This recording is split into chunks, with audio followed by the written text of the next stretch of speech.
All right, a little later, we're talking style. We're talking sustainable ways to veganize your home.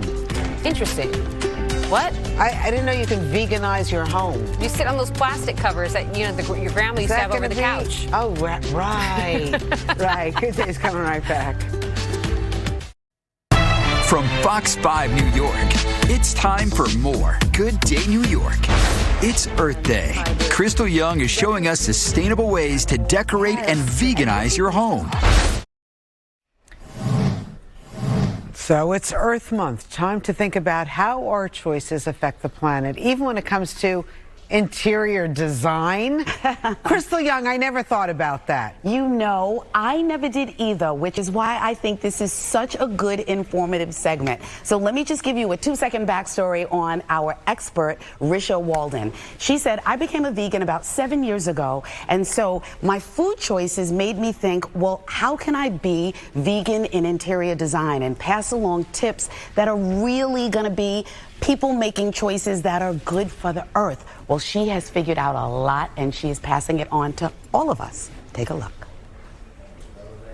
When it comes to decorating, is it really possible to make sustainable choices and still get the look you want? Interior designer Risha Walden says, you bet. As owner of Walden Interiors, she spends a lot of time helping her clients make choices that are vegan. And taking a moment to think about, okay, what am I using?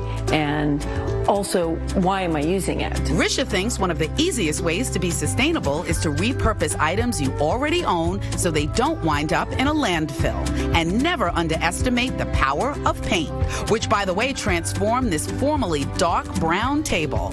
I met Risha at this gorgeous townhouse in Harlem that she recently redesigned. I wanted to reuse as many pieces as possible. We were on a budget friendly design remake, and I said, let's just paint it. Let's paint it, and you know, if you do it wrong, you can always repaint it, right? In her designs, she's always searching for pieces that have high style but don't involve cruelty to animals, like down pillows. And that is not sustainable, and nor is it cruelty-free, because they usually do live plucking on the animal. They're probably at least hurting the animal to get these feathers. It's like pulling out your hair. Okay then. Right, so if you were to pull out your hair and, you know, it would grow back, but the pulling out of the hair would not feel great. Okay. So here I've got two exact same fabric, which is a lovely velvet. Yeah. And one is down-filled. This is my pillow test. Which one is real? This one to me feels softer and squishier, and I want to say more like something that I would want to lean back on and have as a pillow. Well, that's so good. I'm going to say that the pillow on my right is fake and the pillow on my left is real. Right. Am I correct? That's right. All right. You passed the test. This one feels great. Yeah. It's not like you need to go to use down to create and have that feel that you want.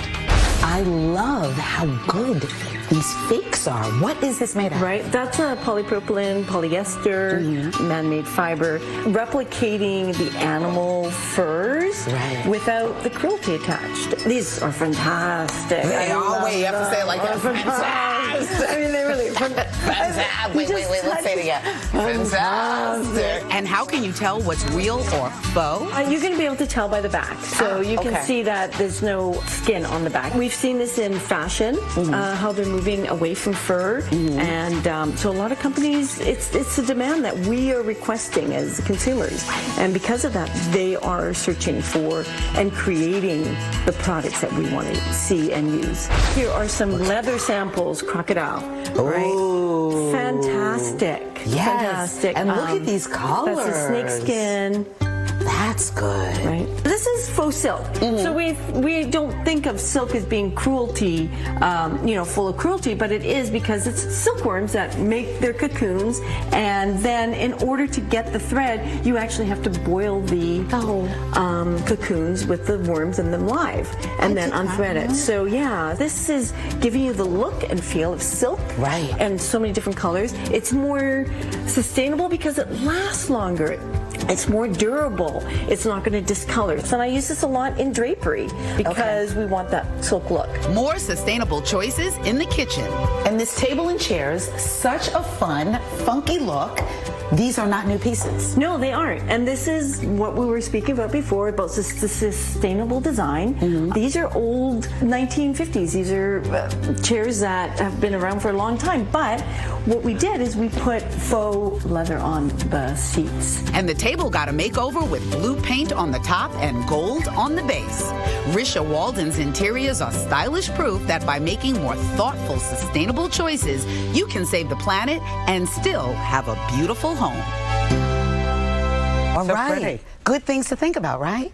So I bought a few of the samples. This is one of the pieces of faux silk, but feel these. I know, they feel fabulous. Right? Like you would want never know. a pillow or something out But of are that they to more lean back on. expensive? They are not. She actually said they are less expensive. These textile companies are stepping up their game as people reject the real thing but want fakes that are good. They're making them better and better. And do they last? They do last. Things like silk do not last. You know, growing up, my mom had a silk couch, and I'm telling you, those threads started to show. But she had the plastic on top Okay, of it. maybe she did. Maybe she did. You got to call out the Crystal, plastic. well, That because- was a moment in time, though. By the way, I was never allowed in the living room except for when there was company there, like 4 times a year. Okay. And That's see, it. I was, because it was plastic. So I was like, go in there. Who cares? Drop some red wine. All Just right. plastic. Crystal, Okay. thank you. That's good Very to well. know. Earth Month.